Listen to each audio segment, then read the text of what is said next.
welcome everyone who's here presently and online. Mayor, I don't think your microphone's on. Okay, I want to welcome everybody who's present and online. We also have Councilman Neil Lipsitz should be online. Be online? Yes, sir. Okay. All right, great. Well, I want to take this opportunity and thank the public for their patience during the recent storm that we had, in the aftermath of that, and to all those individuals and organizations that sent relief up to North Carolina. We certainly do appreciate it, and our thoughts and prayers are with them. Also, I want to thank our staff and our employees for all their efforts during that aftermath as well. So with that, I'd like everyone to join me in the invocation and pledge of allegiance led by Mayor Pro Tem Mike McPhee. If it is your custom to bow, please join me in prayer. Father God, you give us grace at every turn in our lives. As you guide the works of our community, help us to recognize and to give us energy and wisdom to provide what is needed. Let us be true stewards of your earth and strengthen our resolve to protect her and give needs where necessary.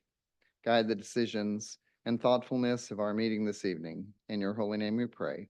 Amen.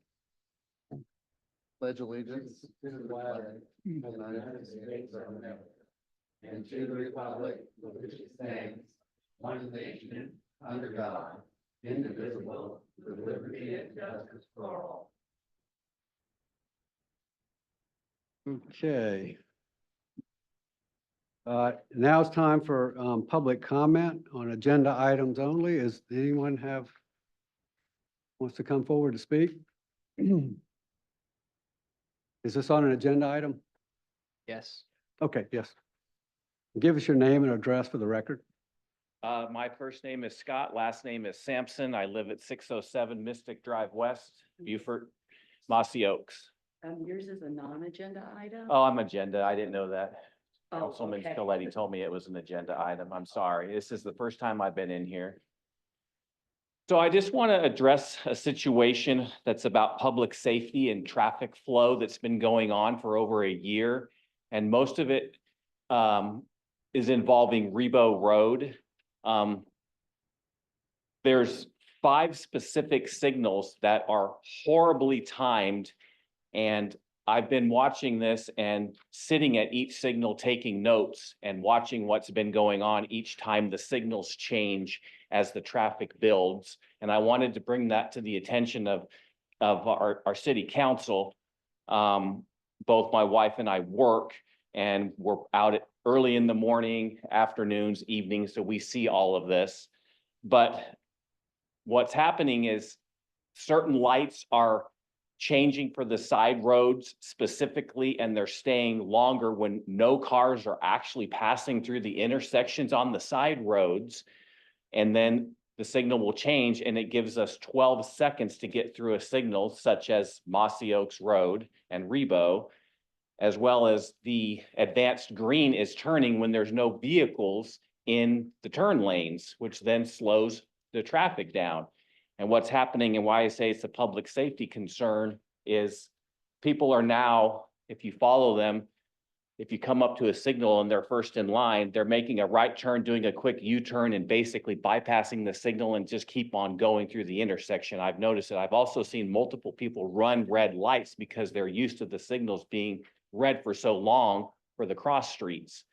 And I just wanted to bring that to the attention of our council and see if we could do something about it. I personally have reached out to the girls in the office and got phone numbers of the city, the DOT, as well as the state, and have made phone calls myself. And everyone seems to pass the buck or blame that it's not my job to fix the signal, which I've never got a straight answer on who's supposed to fix the signal. Some of them are state roads, I know that, and they need to be set by the state, and other ones are actually city roads or county roads. I guess the biggest thing that I want to say is let's fix the signals. It doesn't cost any money to have our city engineers go out there and do it. We don't have to have any, it's like that. They're already on work, they're on duty. So have them go out and sit and monitor the signals and reset them. And the biggest one, I guess, is the one where we have right here, each of them, Mossy Oaks and Rebo, it's been over a year. And Rebo and Duke, it's been over a year where the police department and the county vehicles come out. It just changes and changes and there's no vehicles coming across. And I just wanted to bring that to the attention and see if we can get something done about it. And it would help traffic flow. It would, public safety as well as other things. That's pretty much all I had. I appreciate your time. Thank you. All right. I was gonna ask, do we have sensors on those lights, Nate? If you don't mind addressing this? Good evening. So I can answer for Mossy Oaks and Rebo. The left turn signal has a bad sensor and we're in the process of trying to cut new loops. We're going out for quotes. There's Duke Street as well and Allison Road also have loops that need to be reworked. Duke and Allison was because Buford Jasper put in new fire hydrants and they cut through the loops when they did that. And Mossy Oaks is because the sensors went bad in the left turn lane. We're actively working to get quotes for that, to get those repaired. We've also partnered with Beaufort County and we've been working with their engineers to retime the lights on Boundary as well as parts of Rebo Road down that corridor. Thanks, Nate. When Go ahead, when Mr. do you Sampson. expect, oh, I'm sorry, I was just gonna add, when do you expect to have a quote back on what that would cost? It usually takes anywhere from 7 to 10 days because we got to go out to 3 different vendors. And you guys have already started that process? We've reached out, Okay. yes. Thanks, Nate. Okay, any other comments? This is for agenda items only. Yeah, non-agenda is going to be at the end of the meeting. Okay. Okay. Next is meeting agenda approval. I have a motion. Second. Okay, any changes? Hearing none, all in favor, signify by saying aye. Aye. Okay. Proclamations, we have a proclamation proclaiming October as Domestic Violence Awareness Month. Motion to approve. Second. Second, okay, all in favor? Aye. Aye. Okay, with somebody from the Domestic Violence Awareness Month? They are come here. forward? Mhm. And Mike, would you please read the proclamation? Whereas Domestic Violence Awareness Month calls attention to the fact that domestic violence is a public health issue that impacts our entire community. And whereas it is unacceptable that 1 in 4 women and 1 in 10 men will experience violence and or abuse from an intimate partner during their lifetime. Hopeful Horizons and local children's advocacy, domestic violence and rape crisis center assisted approximately 1,406 victims of domestic violence in 2023. And whereas we recognize that preventing domestic violence is possible by working together to increase education and health about healthy and unhealthy relationships and build awareness of the signs of domestic violence. Whereas Thursday, October 17th is Purple Thursday in the city of Beaufort to help raise awareness of the issue of domestic violence. Now therefore, the city of Beaufort of South Carolina hereby proclaims October 2024 is Domestic Violence Awareness Month. The city of Beaufort urges all citizens to observe this month by becoming aware of the public health crisis of domestic violence and support those who are working to change culture of this violence.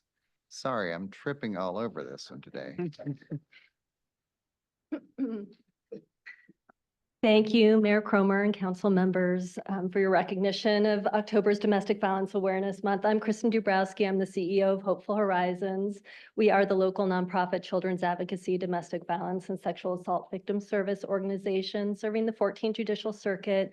As you said, last year we served over 1,400 people. So the issue of domestic violence is very prevalent in our community, and it's really going to take all of us working together to end domestic violence. So we really appreciate you all participating, learning more about domestic violence. Last year alone, Hopeful Horizons sheltered 152 women and kids for over 4,000 nights. And these are our friends, our neighbors, our family members, our friends.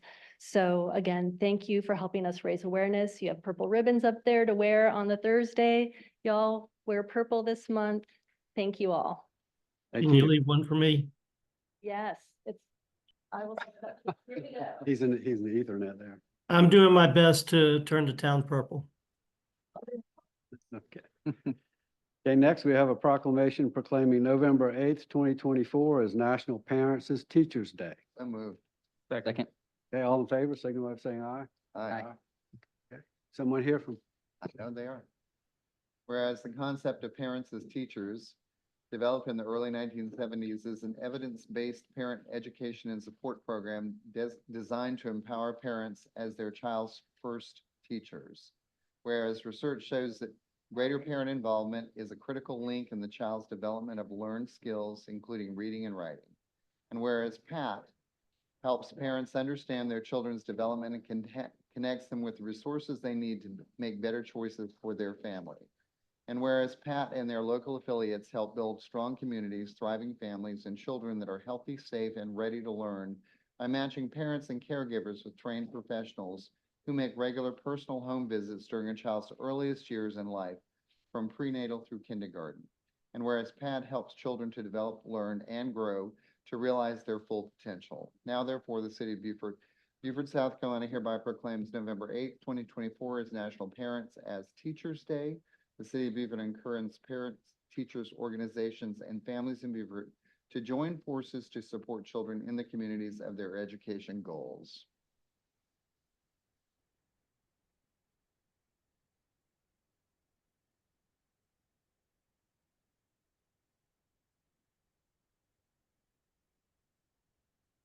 Thank you, Council. And today we have our partnership with the Beaufort County School District. We have First Steps, and we have Beaufort Jasper Comp Health.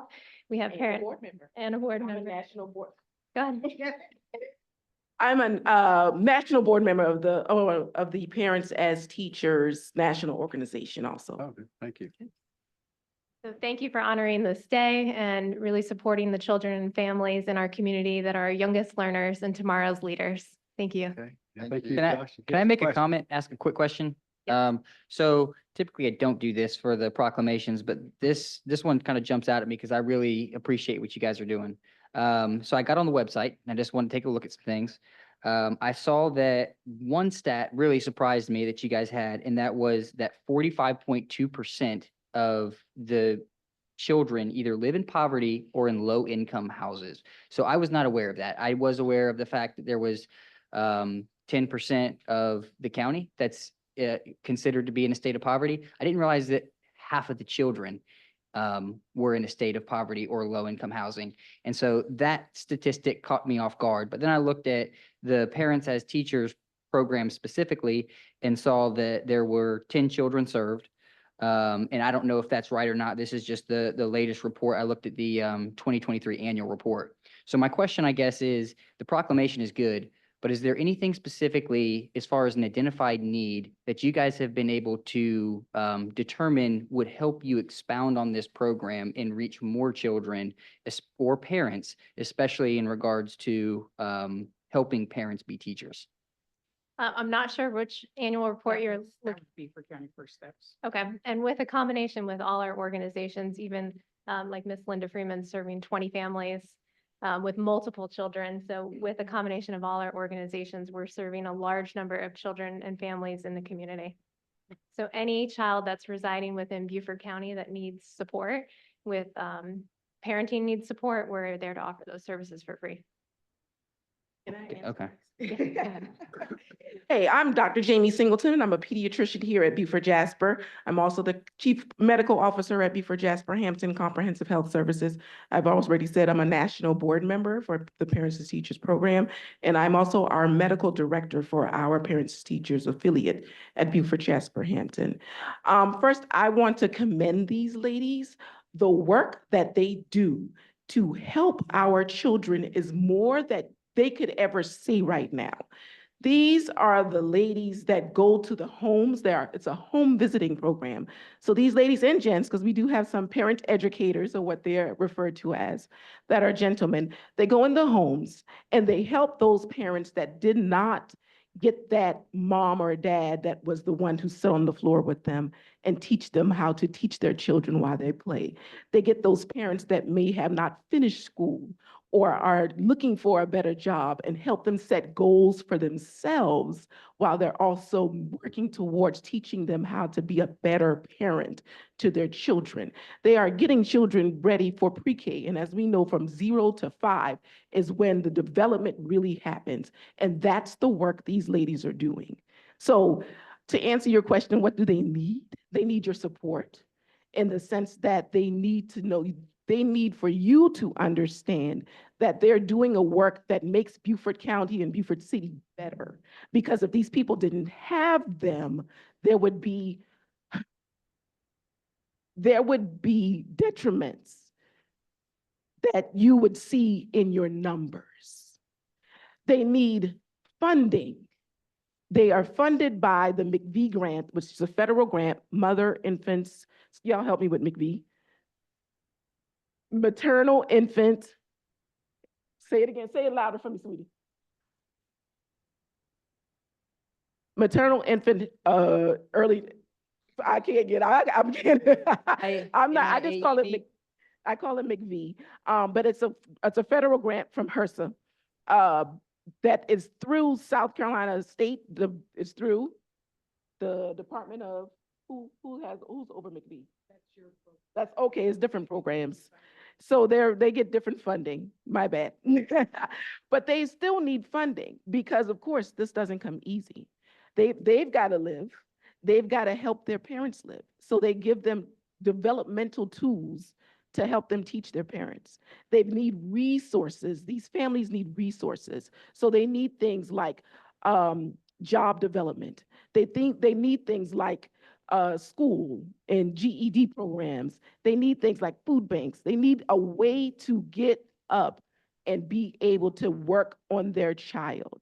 As a pediatrician, it's hard to help a family if they can't get the basic needs. I'll tell you one quick story. I had a mom who had a premature child. All I know is she was not going to her appointments. She got involved with our Parents as Teachers program. I found out she was not going to her appointments in Charleston because she didn't have a steady place to stay.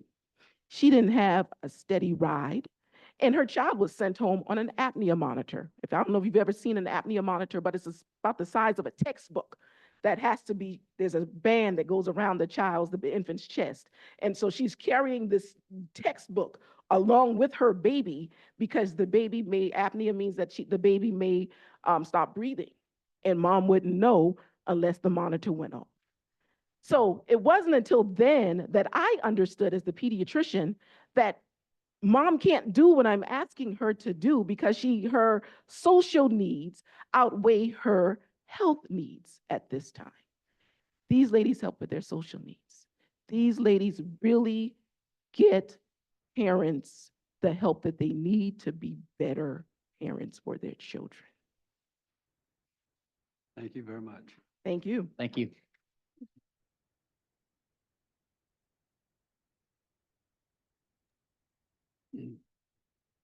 Okay, next is a proclamation proclaiming October 13 through 19, 2024 as Beaufort High School Tidal Wave Class of 1964 Anniversary Week. Motion to approve. Second.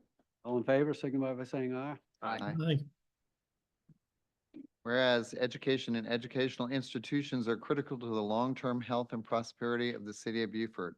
And whereas Beaufort High School has educated generations of Beaufortonians since 1909, and whereas modern-day Beaufort High School was formed from the consolidation of St. Helena School, Robert Smalls High School, and Beaufort High School in 1970. Elements of all three schools were incorporated into the new school. Beaufort High School was created to be inclusive of all three schools and include the name, Beaufort High School for one, the mascot Eagles from St. Helena School, and the colors green and white from Robert Smalls. Prior to 1970, Beaufort High School colors were red and white, and they were known as the Tidal Wave. And whereas the Beaufort High School Tidal Wave Class of 1964 alumni have made positive contributions in education, the military, healthcare, business, government, and nonprofit organizations.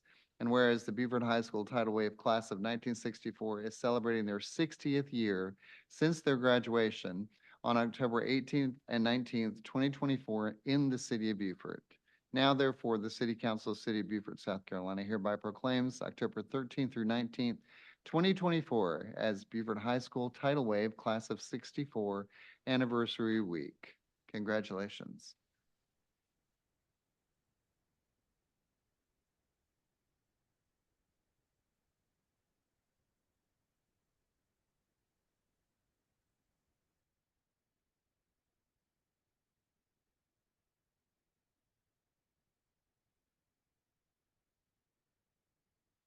I just want to thank the city council for this proclamation. Our class reunion is October the 18th and 19th. Doesn't seem like 60 years since we graduated high school, but we came through Beaufort High when it was a great place. We had such a good rapport with all our teachers and our principal, Bill Dufford. Mike, you remember Bill Dufford? Absolutely. And we still have some teachers that come to our reunion. Bill Dufford is 96 years old now. Not sure if he's going to be here or not, but we do appreciate this very much. And the recognition of we are the tidal wave, not the Eagles. Thank you. Thank you. Thank you, Teresa. Thank you.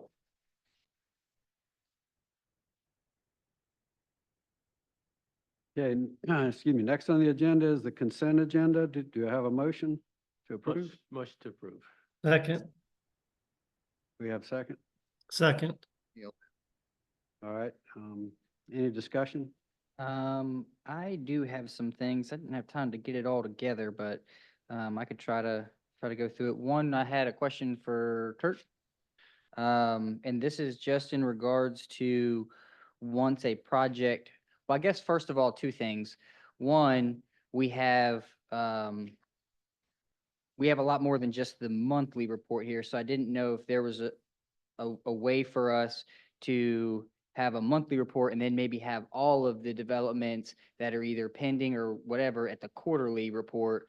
So that's the first question. And if you have a justification for why we have all of them on here, then I'll definitely hear that. But the second question is in regards to the developments that have gone through the commissions.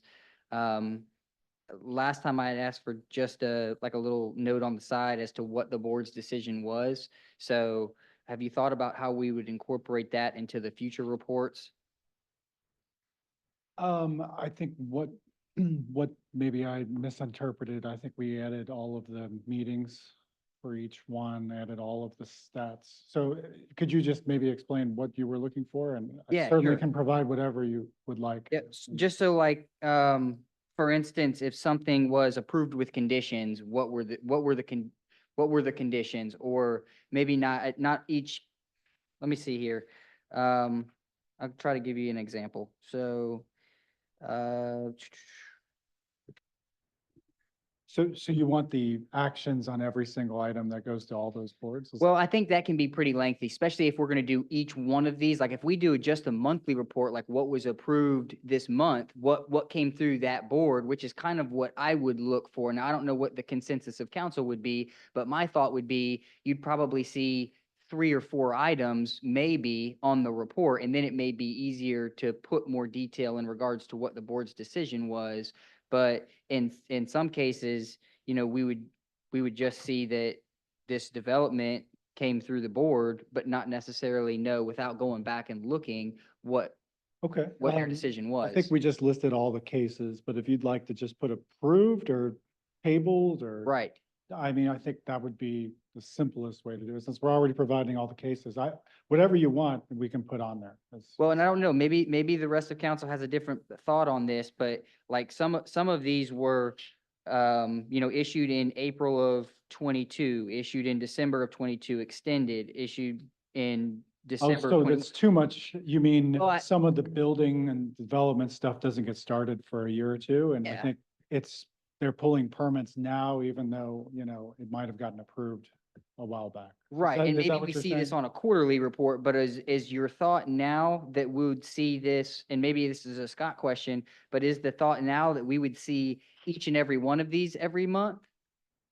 I really think it's up to you, whatever information you want. I think what what's getting triggered is anything that has an action this month is going onto that report.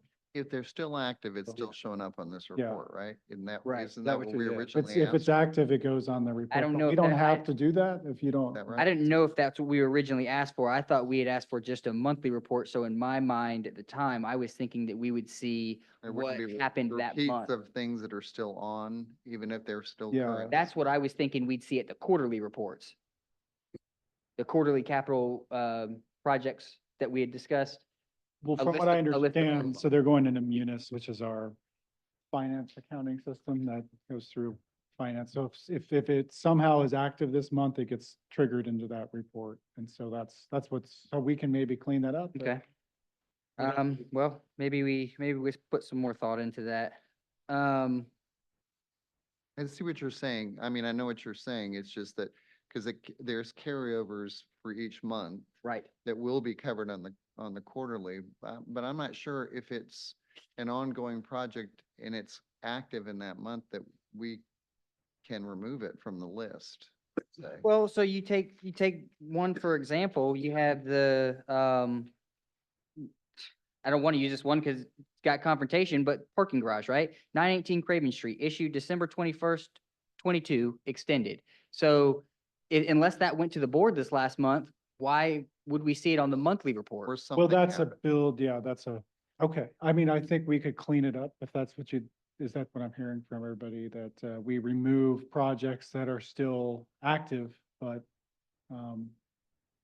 not really Yeah, the active could come. active Josh this mentioned, month, Like a quarterly, but if you have. not a active monthly this month, report- perhaps. Is that Right. what you're looking for? I'll leave it out there as a thought The and development stuff? digress to the consensus of council, but that's just what, when I was Okay. looking at, it, I was like, are we gonna see? I mean, I'm okay with it, but are we gonna see all of these every single month? Or are we gonna see the ones that Well, went to the board meeting at that month? Fine, I'll try to work with the staff because I think it's just getting continued, so we'll trim that a little bit, and you wanted not only the cases, but just what action was taken. Yeah, just what action, what Okay. action was taken this way, because you can go back and find it, but just to be able to see it in the report, and if it's not too cumbersome, just to add in, like, not the specific details. I didn't mean to say like the specific conditions, but Yeah, if that it would was make for a approved. very long report. No, not that. Like, if it was approved with conditions, just a little side note, approved with conditions or tabled or whatever. Okay, I think I got it.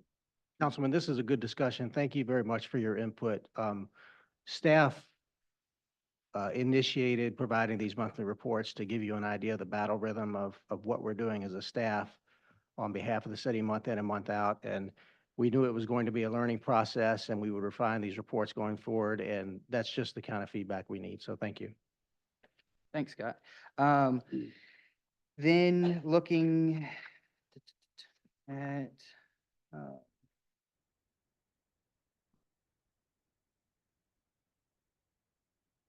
give me a second here. Thought there was something else.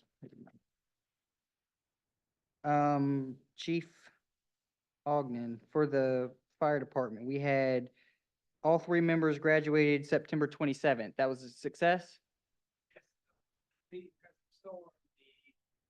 Ceremony got postponed. Okay, Twenty-seventh was, I believe, that Friday, that event. So they didn't have their actual formal graduation, but they all three passed. They're all working on shift now. They got back here in time. to was work. that the three hired firefighters that were mentioned in the August report, or is that separate? No, that's separate. Some of them we hired were already certified, some weren't. So we had a date. We've had a date for months at the academy. So some of them may have been hired months ago, but finally got their date at the academy and it was part of those three. Okay. And you may not know this off the fly. I'm gonna ask it anyway. Maybe you do. Fire prevention, you've got violations noted. Beaufort, 107, Port Royal, 69. Violations corrected, 5 in the city of Beaufort, and in Port Royal, 1. Would you say that's because of the nature of the violation, or why aren't the violations being rectified if we have that many of them and then so few of them being resolved? Typically, it's a 30-day turnaround time. So if we do Okay. those in August, they may be corrected in September. Next month. Yeah, and we just got a new software. If you notice the previous months, we didn't have violations on the last 2 reports. Right. We were transitioning in software, so it's gonna be off for a few months until we get everything built into our new program. But typically, the minor violations are 30 days. We go back for reinspection, they get corrected. Anything's major, we make them correct it right then and there on spot. And Got it. Okay, so we should see that on the, reflect in the next report. yeah, still a work in progress, but Cool. as our team learns the new software program. Thank you. Yes. Any others? I have one question. Sure. So this is probably for JJ or Raul. Is regard to Southside Park Phase 1, the comments about the progression of the park. So we know that the county has agreed to do the basketball court. Is anyone tracking that to see how that's progressing? We saw your inquiry yesterday, I believe, that was sent. I've not heard anything back yet on that. So I missed, you said you sent out an inquiry? There was an inquiry, I believe you were included on that. I'd have to go back and look at the email Yeah. to the county. I've not received an update on it. That's something I've got to take Raul to meet with the county team Thursday. We'll be meeting with their team, and that's a good question we can ask. Okay, there. yeah, I'm just curious. Yes, Yeah, sir. folks have been asking. We'll find out. Thanks. Park is looking good. Yes, sir, it is. Any other discussion? Okay, hearing none, all in favor of accepting the consent agenda as is, signify by saying aye. Aye. Aye. Next item are the minutes. Work session, a regular meeting of September 10th, 2024. Do I have a motion? Motion to approve. Second. Okay, any corrections? I think I had one. It's very minute, but just to bring it up, on page 67 of the report, and Tracy, maybe you can clarify this, but it says, can they be utilized for heirs property, period? I think that should probably be a question mark, unless it was captured as a statement. The statement can't, okay, so can they be utilized as heirs property? Okay, then no correction. Okay. All in favor, signify by saying aye. Aye. Aye. Aye. I Okay, will abstain in absence. thank you. Noted. All right, minutes of the special work session of September 17th, 2024. Have a motion? Motion to approve? Second. Okay. Any discussion or corrections? Hearing none, all in favor, signify by saying aye. Aye. Be an Okay. abstention, please, again. Abstaining. Okay, okay. All right, next we move to old business, an ordinance to amend the code of the city of Beaufort, South Carolina to add new section 8-1010 in part 8, chapter 1 to prohibit through truck traffic on certain roads and highways in the city of Beaufort, South Carolina. This is second and final reading. Do I have a motion? So moved. Second? Okay. Chief Price, do you want to do a quick presentation for the public? Presentation.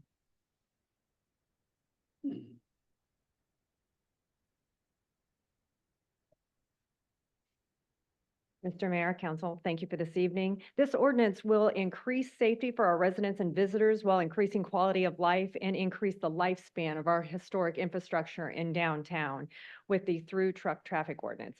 Officers currently utilize section 56.590, which is obedience to and required traffic control devices to enforce the truck traffic route. We are asking that you please consider the ordinance and pass it for an absolutely defined truck traffic route ordinance to keep the trucks out. The proposed restrictions will be on medium and heavy trucks, like dump trucks and trailer trunks. They cannot operate on the designated streets unless for specific business purposes. Exemptions are emergency vehicles and local government vehicles, trucks detoured by local authorities, or traffic control devices. Personal pickup trucks, passenger trucks, and buses are also exempted on that, and the penalties include fines up to $500 or imprisonment up to 30 days. Okay, Question? Any discussion, questions? I have a question. And Scott, I'll lean on your discretion, but I'll just bring it up for conversation.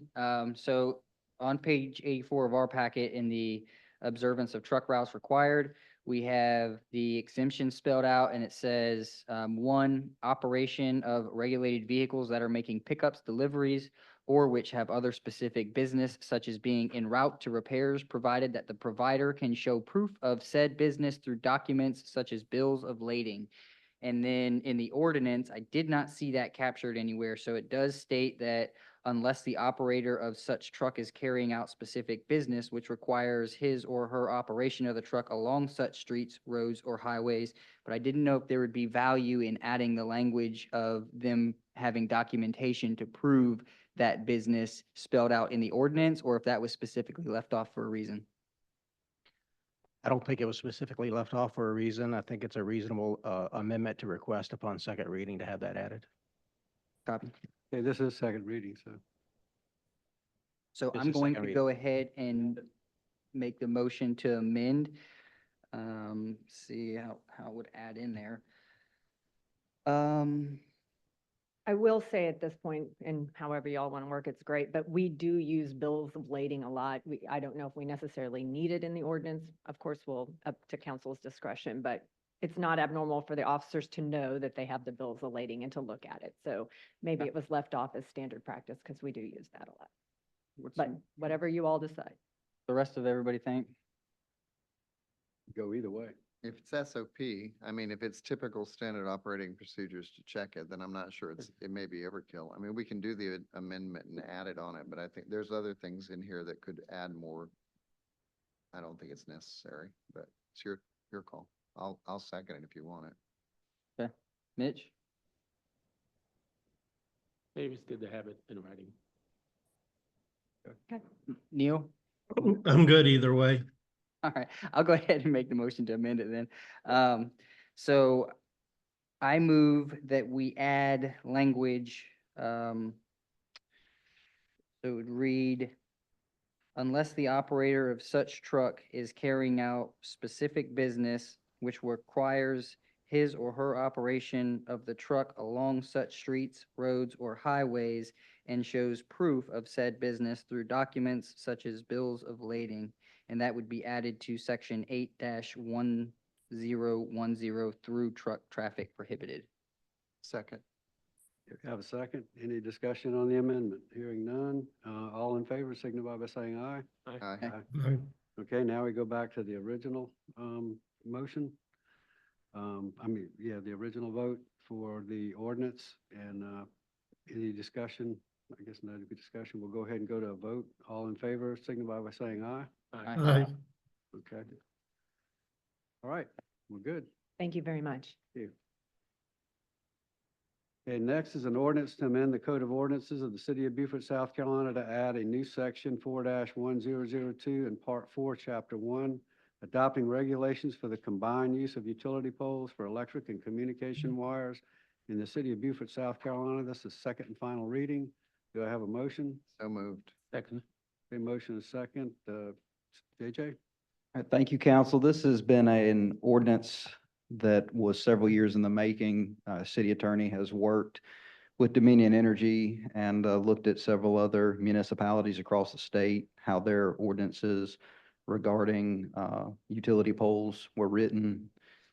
And the proposed ordinance is what the city attorney and Dominion's attorneys have recommended. As a reminder, this would require within 90 days, any utility provider that has lines on a pole, if the pole is relocated or a new pole is installed, those lines would have to be put to the new pole so that the old pole could be removed by Dominion. Okay, any discussion? So, I'm sorry. Nope, go ahead. Just for clarification, so is Dominion riding shotgun on getting the sub-utilities off of the old poles and onto the new poles? Yes, Dominion would be, because they are the actual pole owners. Because they own the poles. Yep, so- they would so lead that effort and then they would notify the Gonna city. spearhead the secondaries to get their stuff moved to the new pole. That is correct. And then they'll remove the old pole. And they would notify the city if there were violations. Thank you. So my comment is like, is kind of in line with Councilman McPhee there. In the ordinance, it says in the elimination of unused poles where practical. Mhm. And so I guess I have hesitation of passing it with that because I'd like to really understand who is responsible if that pole is not removed. And the reason I bring that up is because there was a recent case in Columbia, can't remember the city now, where this exact same thing happened and the lines were moved from an old pole, but there were still some dead lines that remained on that pole and it snagged a truck, broke the pole in half and killed a 31-year-old teacher. And they're settling with the Dominion now, but I guess my concern is I would not want lines to be removed from these old poles and then for some reason it not prove to be justifiable to remove the old pole and then somebody get hurt and everybody start finger pointing. So I personally would think that that needs to be a hard line. We moved the old lines off. Now we have a vacated pole that needs to be removed. Somebody needs to remove that. And we need to have it very clear on who is responsible for removing that pole. I think it should be Dominion, but I'm open to having a conversation about that. That's just my personal thoughts on it.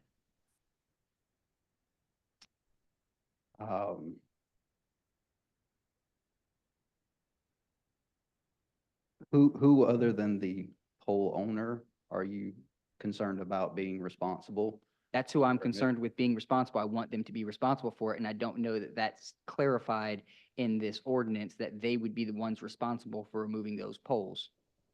I think it says, and maybe you can help me with the language there, but it seems like if it makes sense, they'll remove it.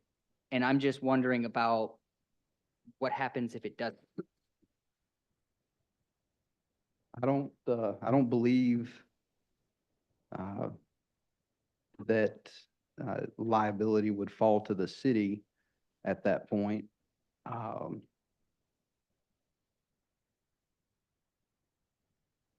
Is there I'm not- any indication who the pole owner is? Because sometimes you'll have more than one utility, like a cable or, some other group might have two companies Yeah. on the same line. The power company owns all poles.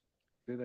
Yeah, the That right of ways is- are through the power company and through utility companies. The secondary power companies either have lease agreements or have rights according to the age of their services on the poles, but the power company still owns the But then it'd poles. be- Which is another good point that you bring up because really a lot of them still are tagged SCE and G.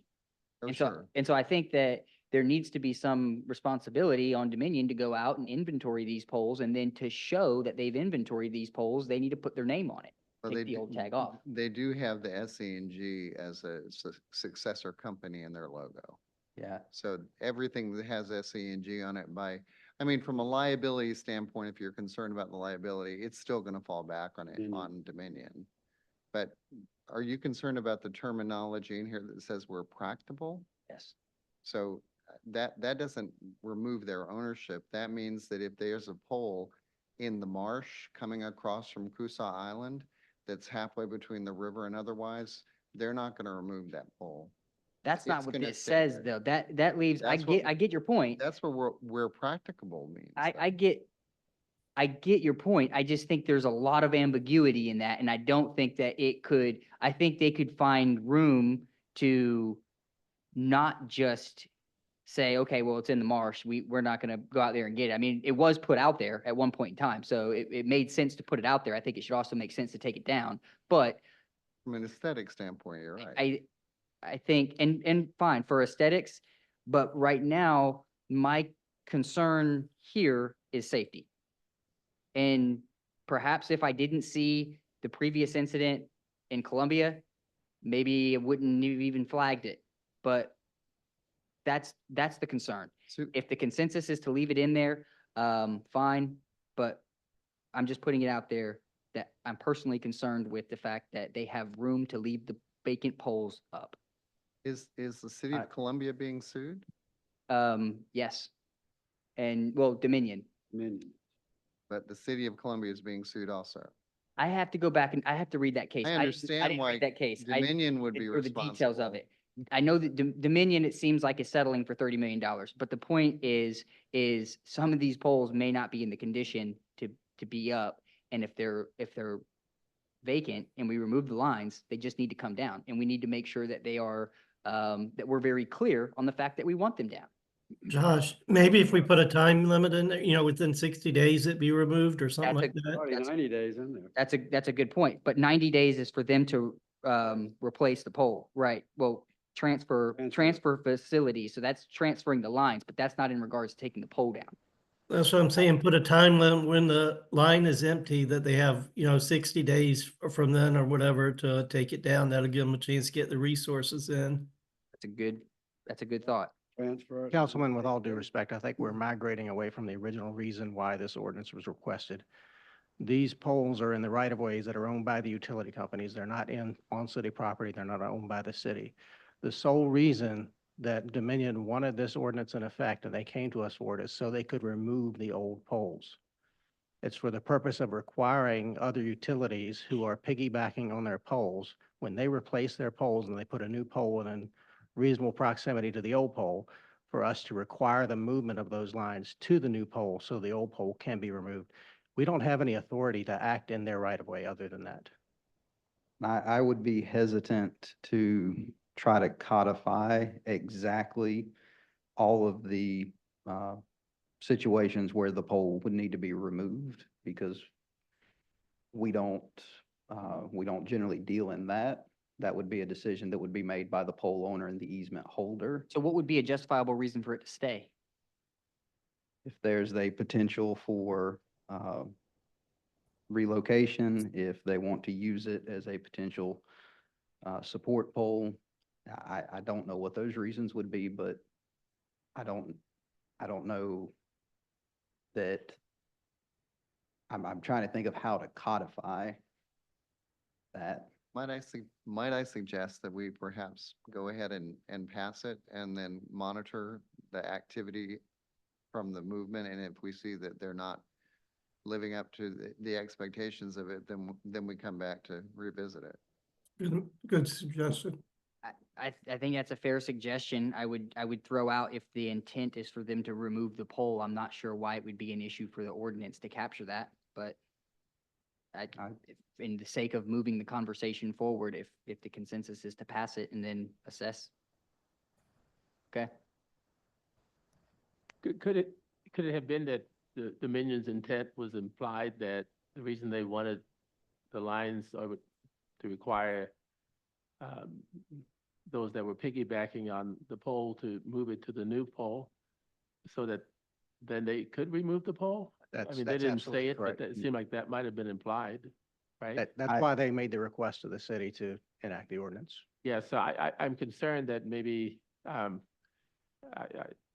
would kind of be in favor of Mike's suggestion that we kind of watch and see what happens, because once the lines are removed to the new pole, they may just automatically remove the old pole without us trying to impose ourselves on it.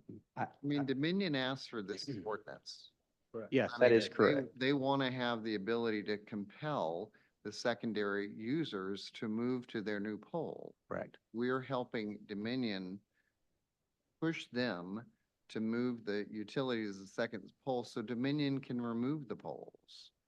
So I mean, I think that if we let it go as it's written, then I think we're going to see the action happening, because that's what Dominion wanted originally. I believe the purpose of elimination of unused poles is clear, and I believe Councilman Scaletti, that's where I'm struggling to take off my North Carolina lawyer hat and put on the assistant city manager hat to clarify that definition.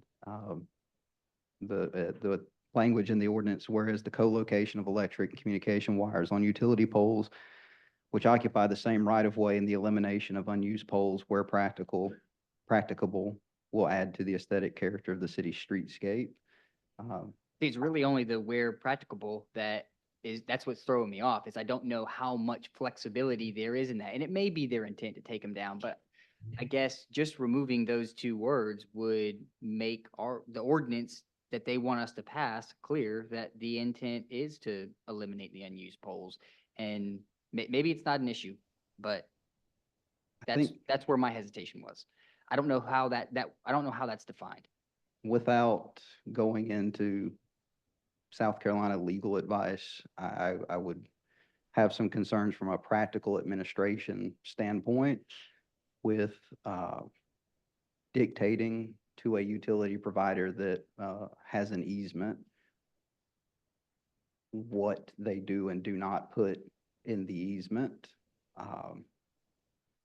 I think that would be more of an easement question that we would want to put that language in the enforceable agreement there, not necessarily the ordinance authority. This ordinance has to do with co-location of one utility's lines onto another utility's poles, which again falls to that utility to really enforce and then notify us there. It requires their cooperation for us to engage in that. So I practically speaking, I don't know how we would enforce the removal of poles and make those decisions as to when it's not practicable within an easement that's already been granted. Does that make sense? Yes. Any other questions, discussion? Okay, I'll call the vote. All in favor, signify by saying aye. Aye. Aye. All right, we're moving to new business. Resolution supporting the nomination of 2 properties to the Beaufort County Green Space Program. Yeah. Moved. Second. Motion is Second. Kurt, are you going to present this, or you don't need to, or? Okay. Well, it's his first reading, so I was just wondering if you want to give me just a brief. It's just a resolution. If you remember at the work session a month ago, we talked about the 2 properties next to Publix over on Ladies Island. They made an application to the Green Space Program, and this resolution is in support of their inclusion into the Green Space Program. We have talked to the county staff to make sure all the X's have been checked. And so this is in support of those, that nomination. Yeah, and they needed that nomination to. Right. For the. That's correct, Okay. before they can prompt. Okay. All right. Any questions or comments? Okay, all in favor, signify by saying aye. Aye. Aye. Okay, moving next, a resolution to convey personal property to Beaufort Jasper Water and Sewer Authority. Do I have a motion? Motion to approve. Okay, second. I'm not Jake? sure what we just. Yeah, I don't know what happened. I'll You second did it. the motion? I'll second it. How do you say, okay. All right, Joe JJ, motioned it, I second it. JJ, I have a question before you start. Yes, sir. Since we're conveying personal property or property of the city, do we have to have an ordinance or just resolution? Because it is personal property, it's pipes and a hydrant that can be taken or removed. Gotcha. It can be conveyed by resolution. Equipment. Okay. Yes, sir. I was wondering if it's. Yes, sir. I thought So- the same thing. Council, for some background on this, last meeting, I believe it was, we granted an easement to Beaufort Jasper Water to maintain this property. Gotcha. What we were waiting on was legal language to actually convey the section of pipe and the fire hydrant to Beaufort Jasper Water so that they can own and maintain it. It's a pretty common practice within utilities and local government services. It was part of the planned infrastructure for the park that was approved, and city staff's recommendation would be to convey that property to Beaufort Jasper Water for perpetual maintenance. All right, any more discussion? Hearing none, all in favor, signify by saying aye. Aye. Aye. Okay, moving on to item C, ordinance approving the lease of real property located at City Hall and owned by the city of Beaufort, South Carolina to the South Carolina Department of Environmental Services. This is first reading. Motion to approve. Second. Okay, Linda, okay, Hi. you're there. Okay, How are you? good. So the ordinance before you is, the South Carolina Department of Environmental Services came to the city, seeking office space in any of our city-owned buildings.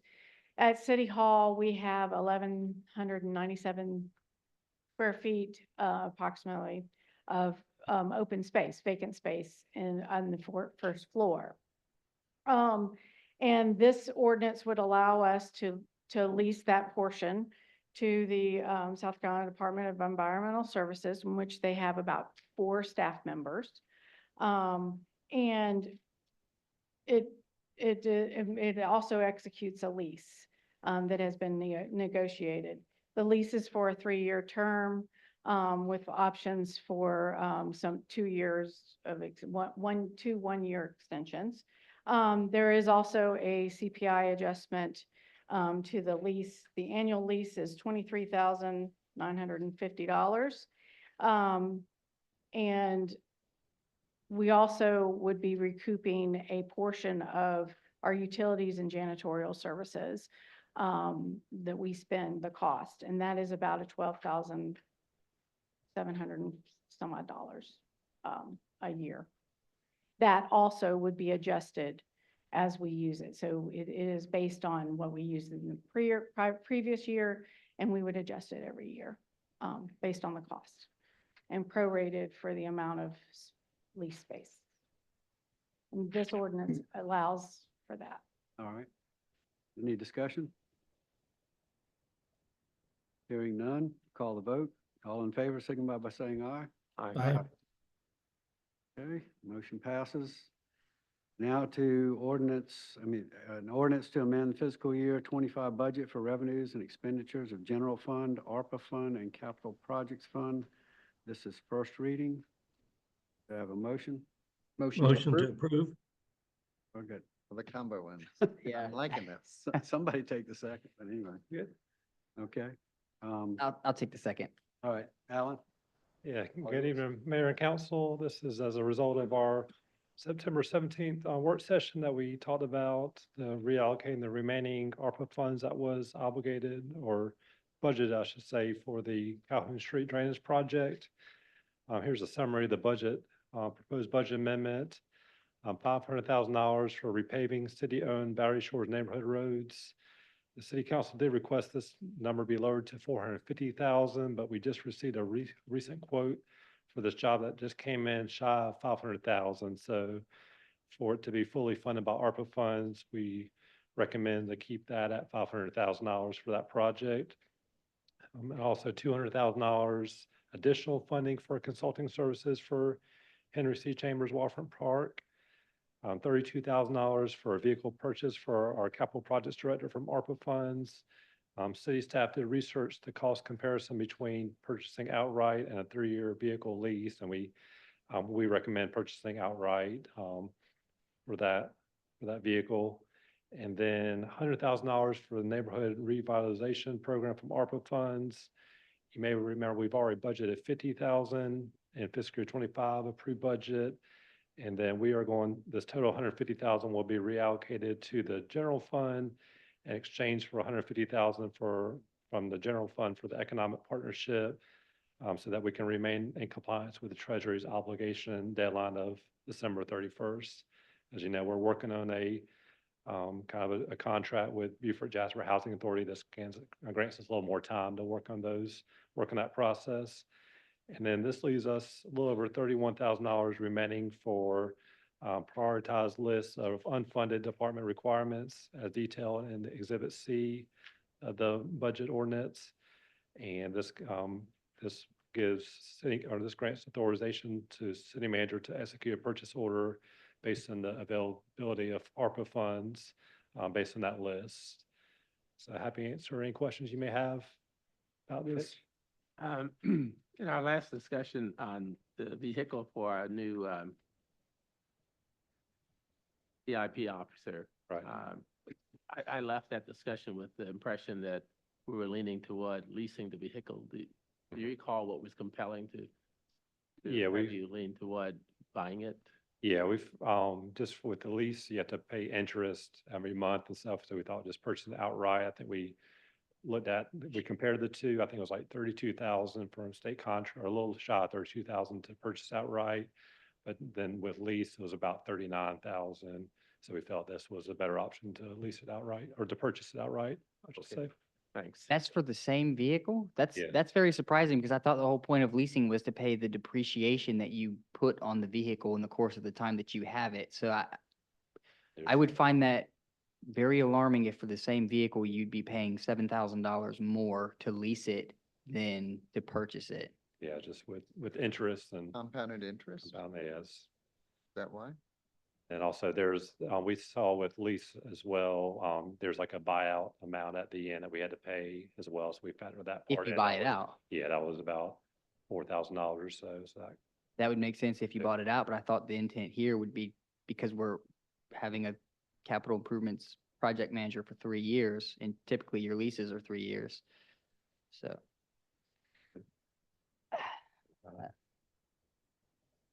I'm not married to it one way or the next, but usually leasing the vehicle is definitely Yeah. cheaper, so I'm not sure.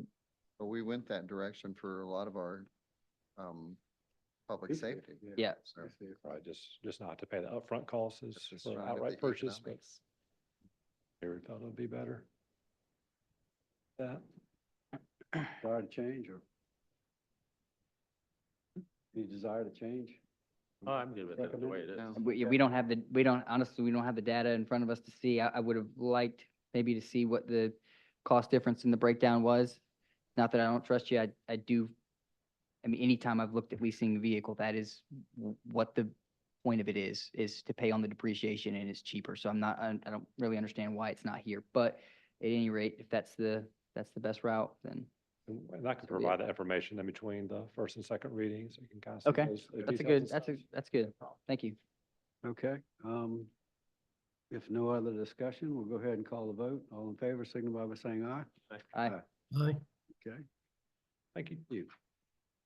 All right, next on the agenda is consideration of an ordinance to amend the code of the city of Beaufort, South Carolina to amend section 1-4006 to allow for the waiver of development fees and business license taxes associated with the repair or remediation of damage caused by natural disasters and/or other catastrophic events. This is first reading. Motion to approve. Second. Okay, have a second. Scott? Good evening, Mayor and Council.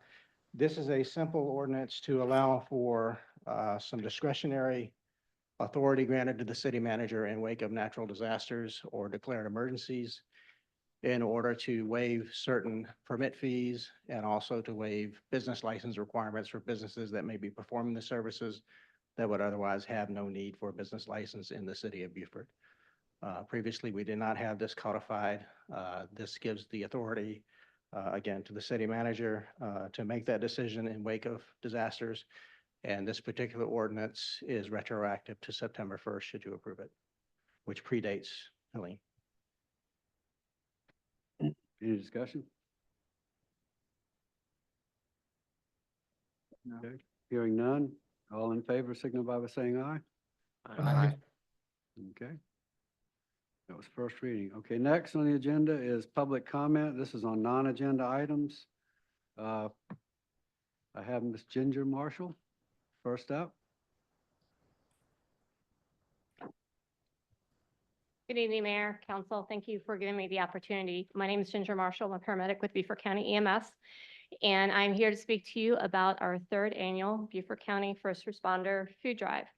We are kicking this program off November 1st, and we are hoping to provide non-perishable items, in-date non-perishable items to Help of Beaufort and Bluffton Self-Help. These are two agencies that work to provide food to individuals, families who have food insecurities.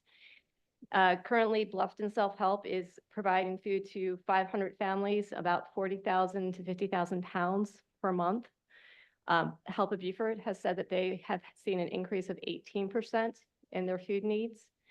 And in light of the recent catastrophes of hurricane/tropical storm Helene, a lot of donations have been focused towards those individuals affected, which is rightfully so. However, we need to think locally as well too, to take care of our individuals. So again, it kicks off November 1st, goes to, I believe it's December 6th with delivery the next week. And we are just requesting some assistance from you guys to get the word out when you're out in the public speaking. You'll see the flyer in your packet that shows the different collection points. There will be one here in the city admin building. There's going to be one at the Station 3 Fire Department, which is in Port Royal, and then several other throughout the county. And we're hoping last year in our second year, we collected about 1,500 pounds of food to distribute between the two agencies.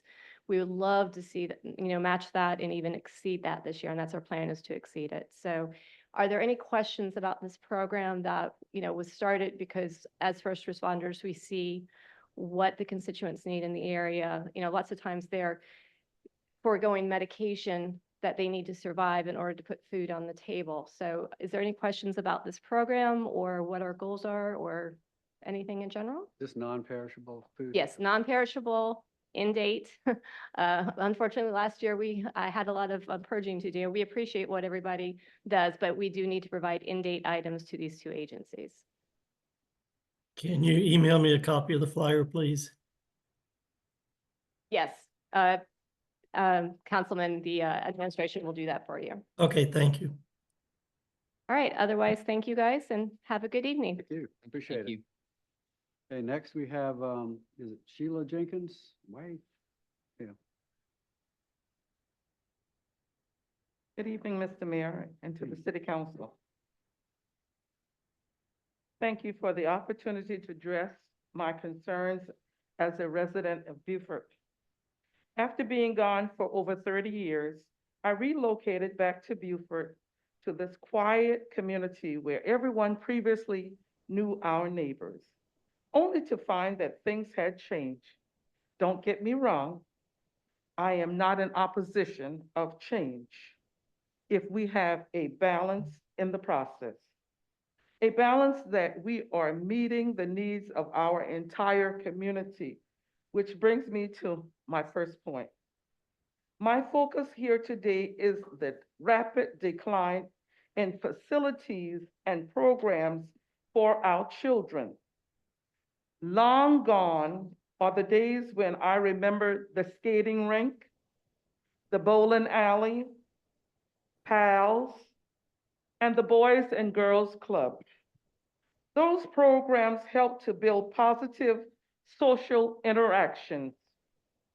They also help to resolve conflict resolution and to help shape our leaders with whom we have in our communities here today.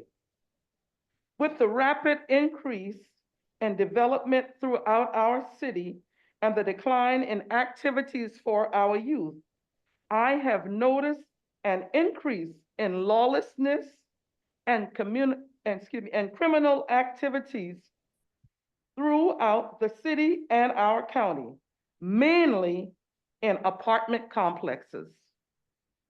Many of those structures are not equipped with monitoring systems such as cameras that could be used as a deterrent to criminal activity or a safety mechanism for our residents.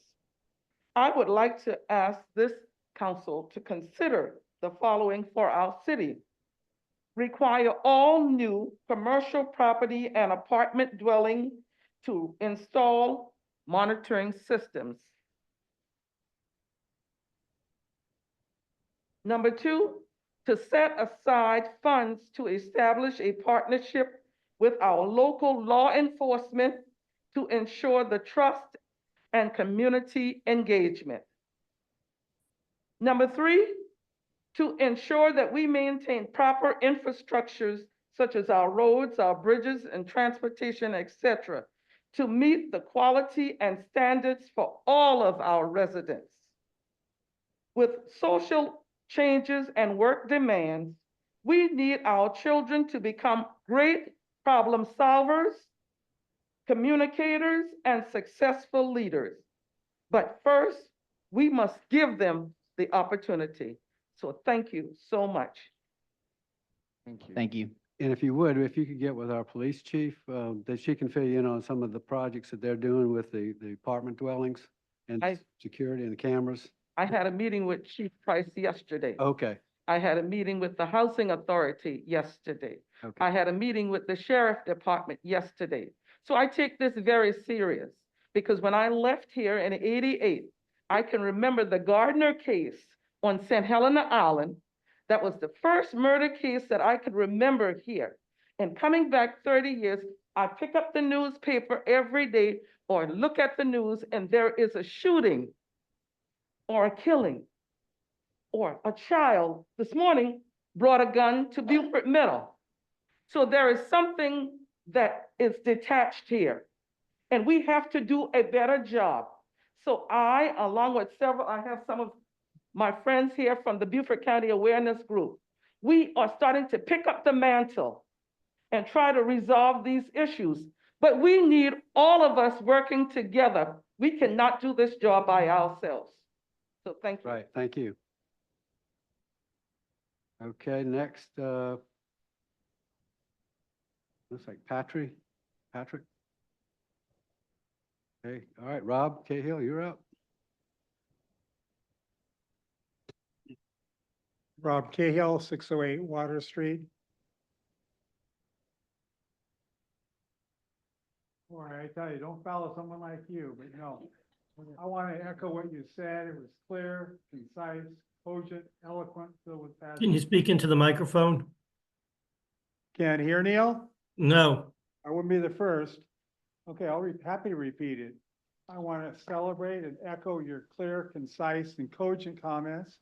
I thought they're very eloquent. They're filled with passion, commitment. And I'm a newcomer relatively to Beaufort. I don't know what it was like before, but I've heard stories. So thank you for helping call out the best in us. I'm happy to help wherever I can. I feel my comments more pedestrian compared, but it's still important. It took me 15 minutes to get here to this meeting, the work session before, and I live 4/10 of a mile away. I entered Rebo at North. I missed 4 stoplights at Boundary. It gave me time to think about what I might want to say.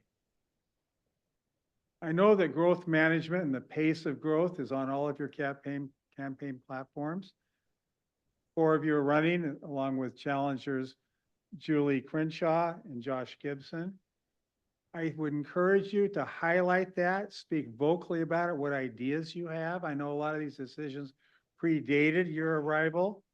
My understanding, there's something like 2,500 permits already signed, more residents. That's a 20 to 30% growth.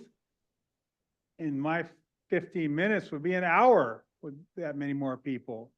So I implore you to highlight that in your remarks during this last month, not just talk about it as a campaign issue, but we need to start generating ideas on what we can do. Or the Beaufort that you remember and you're living in right now is going to be a far cry from what any of us want. I would close by saying, when I moved here 5 years ago, people said Charleston rather, was what Beaufort was like 50 years ago. And everyone knows what Charleston's like now. So our future is not Charleston 2.0. Thank you. Mr. Cahill. Anyone else like to speak? Okay, hearing none, we'll move to reports, city manager's report. Thank you, Mayor. I'm 57 years old and I've been in public service since I was 18. After a full career in the Air Force, I retired and I began my life as a public servant here in the Low Country in 2009. My service has always been and remains honorable. But you don't have to take my word for it. I have a 23-year military record and track history of local government leadership over the last 15 plus years you can draw on for verification. I'm also pretty quiet by nature and I try to be succinct when speaking as necessary or helpful. But tonight there's something I cannot be quiet about. I've watched and read and listened over the last year and a half as my character has been attacked and my integrity has been questioned time and time again by Graham Trask. A person who, to my knowledge, hasn't lived in the Low Country since he was a teenager.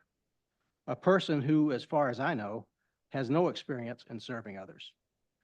A person who, by my observation, is blessed with financial resources and time and uses the same in an attempt to bully others by spreading half-truths and misinformation, and who is apparently using a surrogate blog now to do the same. A person who repeatedly and unsuccessfully sues the city under the name of any one of a half dozen or more LLCs, yet complains that the city spends too much money on legal fees. A person who sat on the sofa in my office and admitted that baiting others on social media is a game to him, and that, quote, Stephen Murray took the bait, end quote. That's who Graham Trask is, and I've sat idly by till now, because a person of such heinous character is generally not worthy of attention, and because I know from his own admission that this is a game to him. It's not a game to me. It's my integrity. It's my reputation. It's my livelihood. It's my life's work. I am here because I want to serve people in the place that has been my home longer than any other place in my adult life. I have no other agenda. In addition to questioning my trustworthiness on many occasions, Graham has also accused me of having a, quote, fatal flaw in my demeanor, end quote, that council has taken notice of. I contacted every member of city council immediately upon reading that to see if there was any inkling of truth to that claim, because I had always enjoyed a great working relationship with each of them, still do. Each said there was no basis for Graham's accusation. This was a clear and unsuccessful attempt to drive a wedge between myself and council members. He has questioned whether I'm fit for my leadership role in government because, on behalf of the city, I politely declined a conditional offer of financial assistance from a resident that the city could not legally accept. Was I supposed to accept the offer illegally? He insinuated that under my leadership, the police department mismanaged investigation into allegations of missing evidence. The part of the story he conveniently leaves out is that at the police department's initiation, SLED was contacted. All the information regarding the allegations of missing evidence were provided to SLED, and SLED had no concerns with how the allegations were investigated, nor with the findings of the investigation. He explicitly accused me and City Council of being comfortable in breaking South Carolina state law regarding the sale of parks and tourism revenue bonds to fund the construction of Southside Park. He believed so strongly in this fairy tale that he filed suit against the city, claiming the city had violated state law. He eventually dropped that suit because he knew it wasn't true. So he raised a subsequent suit to attack the city's code of ordinances on the matter. Incidentally, this suit was also recently dropped. When you're a public servant, your freedom of speech is limited. It's a convention of the profession. It's even formalized in a code of ethics, which doesn't allow me to support political candidates verbally, monetarily, or any other way. Local government administrators know this. We accept this. We can't make up things. We can't spread rumors or purposefully deceive the public. Not if we want to keep serving the public, that is. Conversely, there are also instances where we cannot share certain information because of contractual or other legal reasons. This makes refuting wild accusations from alleged whistleblowers and others difficult at times, and sometimes not possible at all. Critics in the private sector have no such obligation to the truth and no restrictions on the claims they make. In my opinion, the Beaufort Insider, an internet blog whose editor is Carrie Chappell, has habitually taken full advantage of this convention in a deliberate and concerted effort to discredit and disparage city council and city staff.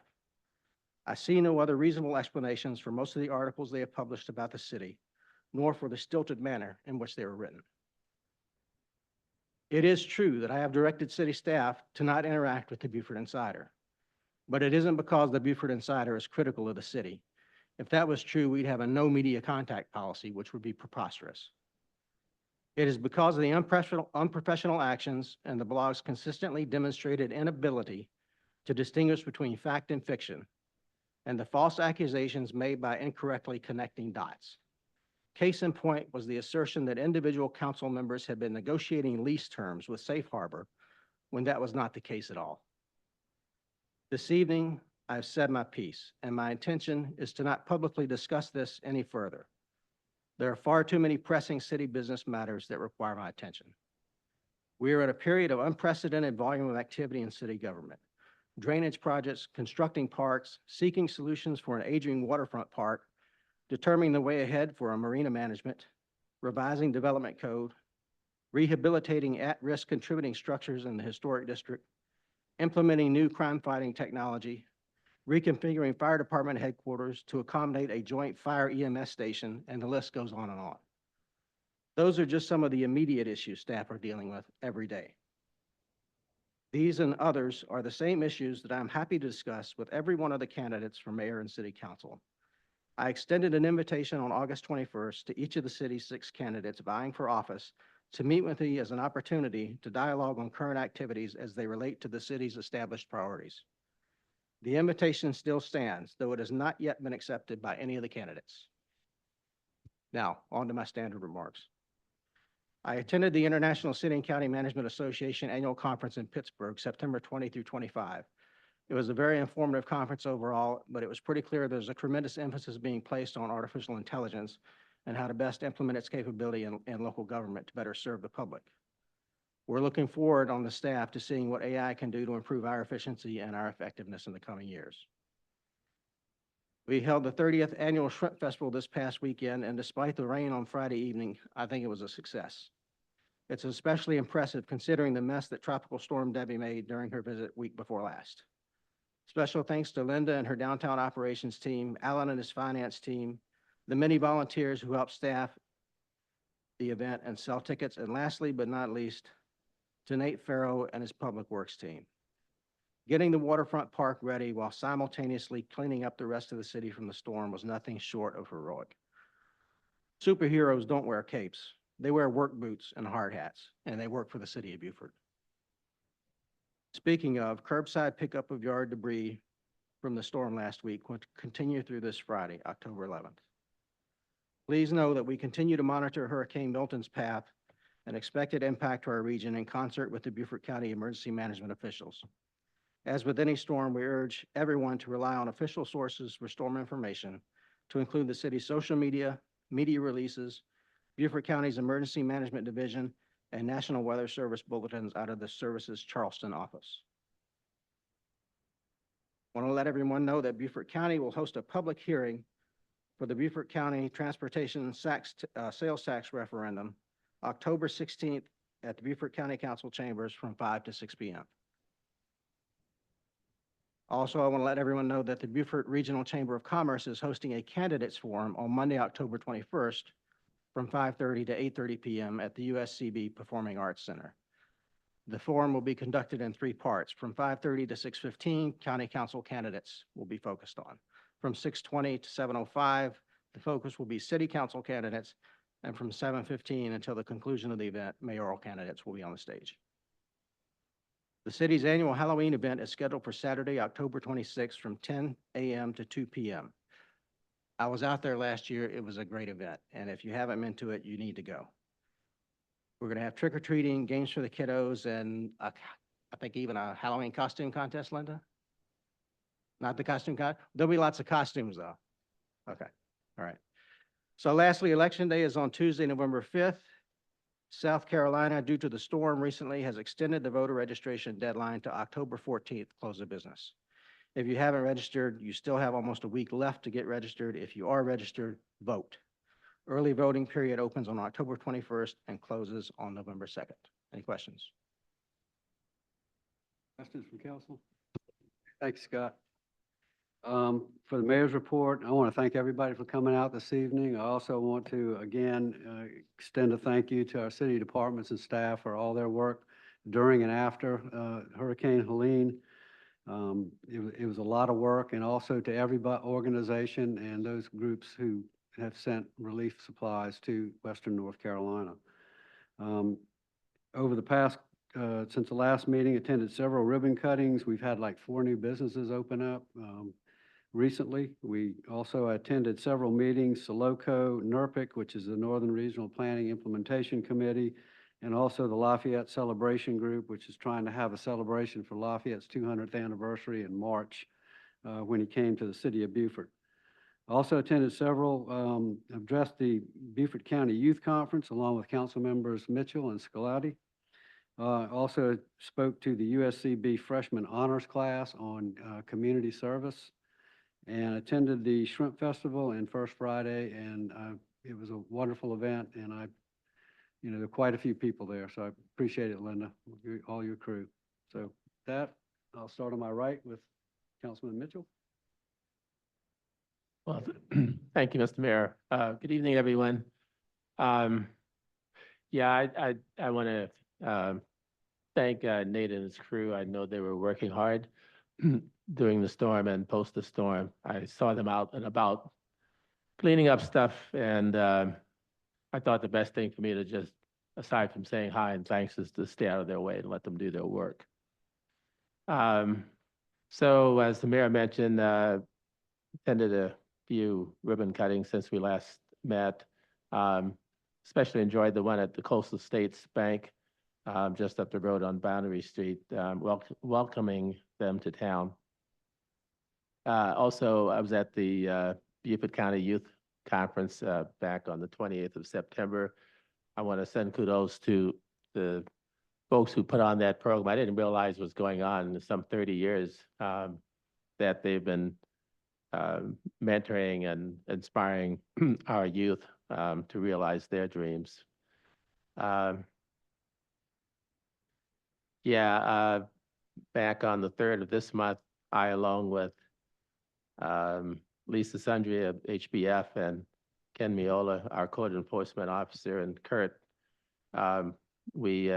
I was privileged to take advantage of their knowledge and trying to take a look at our efforts to review properties on the vacant and dilapidated list in Beaufort. We talk about having a more walkable, livable city, and we have quite a few homes, buildings, structures in the city that we can do something about that. And we've started to try to do something with the $150,000 that the city has dedicated to that, and the additional matching funds from the Housing Trust. So we're trying to march out on that effort.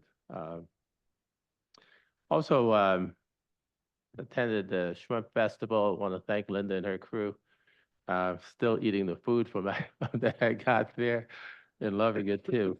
Yeah, it was a lot of fun. I sold tickets both days, and I do it because it's kind of selfish. I meet a lot of people. I really enjoy meeting folks from Tennessee and other places that come to our city, and my effort to try to have them leave with a favorable impression that we are truly as friendly as we say we are.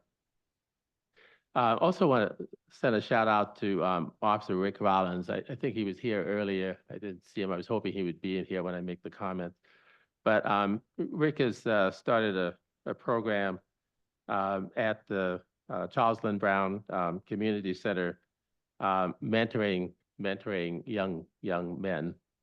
And it hasn't quite taken off the way we thought it would, but we're asking everyone that if you know of young men in need of some mentoring, Rick is leading this effort. We have men signed up and ready to mentor the young men, if you will. Now we just need the young men to know about it and get them there. So anything you can do to support that, that's kind of what Ms. Jenkins Ward was talking about, and the chief, and talking about trying to get these young folks in some positive activities. I think I'll stop there, but thank you, everyone. I echo the thanks for all of the sponsors, the first responders, and Nate, Public Works, from the storm cleanup. I've only seen fantastic examples of great public service, and we greatly appreciate it. Also thank Downtown Operations and a very successful Shrimp Festival. It was a well-attended and a great program both days. I had the opportunity to be a part of the passage of the Safety Action Plan for LOCOG last Friday during the regular LATS meeting. The program was set forth from a grant through Safe Streets for All, which is about a $5 billion project for funding safer streets in the United States. And the action plan provides the opportunity through the local Council of Governments for funds being available to our municipalities and through the county for safer street programs, both in new and existing roads. So identified intersections can apply for grant monies for improved safety measures, as well as new crosswalks near student activity centers and other locations that would be well deserved in the city of Beaufort. But it's nice to be back. Thank you. Josh? Yes. So just a couple of things. I did have the honor of speaking at the 32nd Beaufort County Youth Conference. My message to the youth on that day was the importance of actively listening, because I feel like it's a lesson that I learned early on. And I think it's given me leverage in my life, because just listening to elders who have life experience, I have the opportunity to not make the same mistakes and to actually learn from our history. And so I think overall it was a good experience for them, but I think it was probably a better experience for me just to take a moment to self-reflect and pass on some of the things that I've learned, and some of the more important lessons that I've been taught. First, I would just want to thank Nate, Chief Price, Chief Ogden, Scott, and JJ for all of the hard work getting us back to normal operating procedures after being hit with that storm. I know that it caught everybody off guard, and I think that, as we discussed in the work session, there were several lessons learned and a lot of room for improvement in how we can do better, and I think that we will. Unfortunately, I had to miss the Shrimp Festival, and Linda, I'm sorry for that. I know how much work goes into putting that event together, and I hated to not be there. I had committed to Alan to be there selling tickets, and I know that he was really counting on me to sell the majority, and I let you down, man. So for that, I'm sorry. What happened, I got off work on Wednesday morning, and I saw a social media post in regards to Kazubi Kazoos, Shell Ring, and Schiller and Hamilton putting together a supply drop. And based on what I've gathered, I think the anticipation was maybe a pallet or two. And 75 pallets later, we were trying to figure out how in the world all of this was going to get distributed.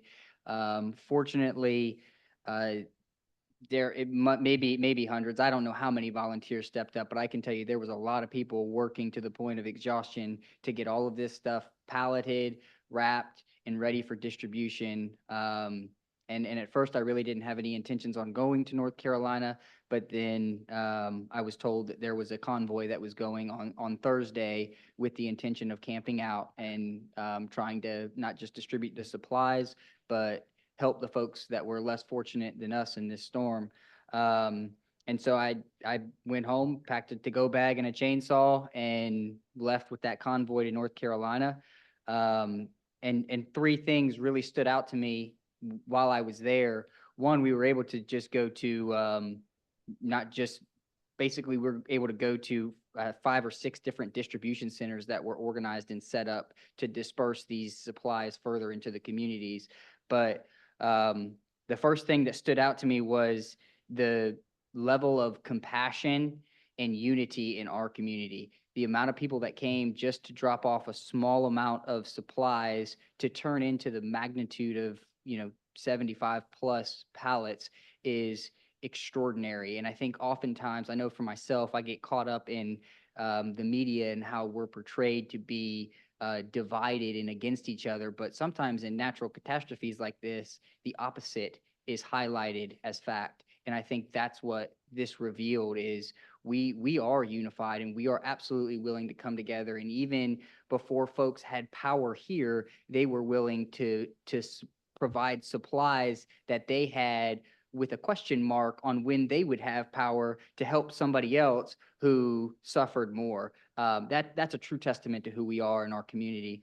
The second thing is the hospitality and the gratitude of the folks that we encountered in North Carolina. I mean, here, so many of them had just lost their home, they lost their business, they lost a lot of what they had in several areas, yet were still just very appreciative of the fact that we were there. They were smiling, helping us unload things. So just the strong spirit of being happy in such a terrible situation really resonated with me and showed me that some of the things that we get so bogged down on really are minute in the grand scheme of things, and we're very fortunate.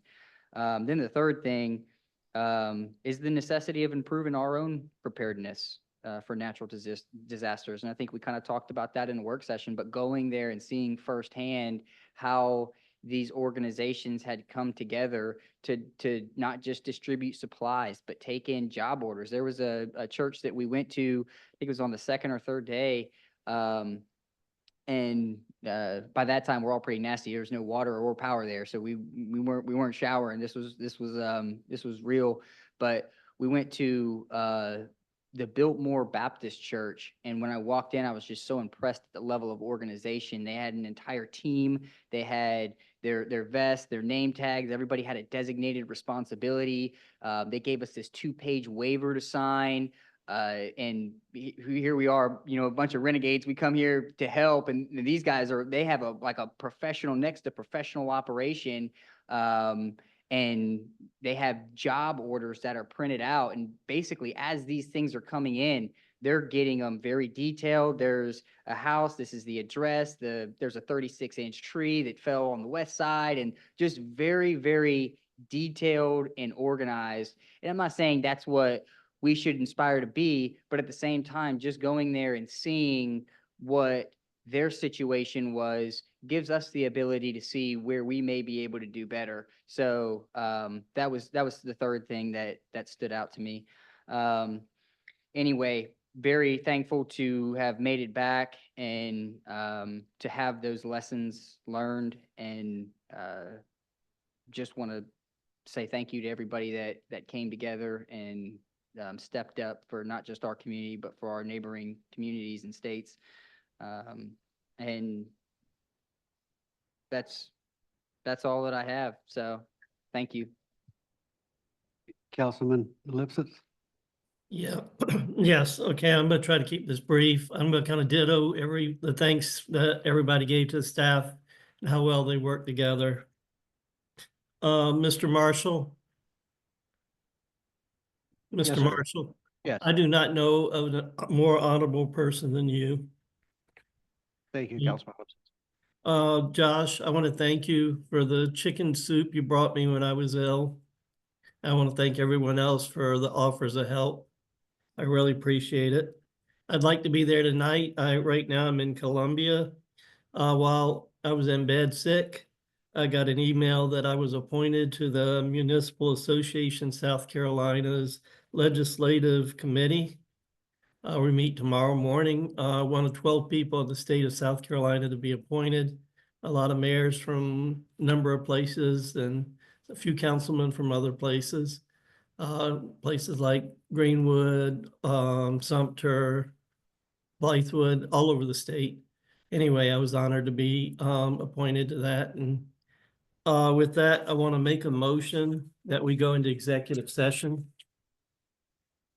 Pursuant to Title 30, Chapter 4, Section 70A1 of the South Carolina Code of Law, discussion regarding personnel, boards, commissions, and committees, and pursuant to Title 34, Section 70A2 of the South Carolina Code of Law, discussion regarding the purchase or sale of property.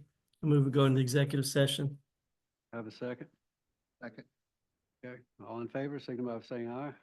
Aye. Okay. Going into executive session. Thank you for coming.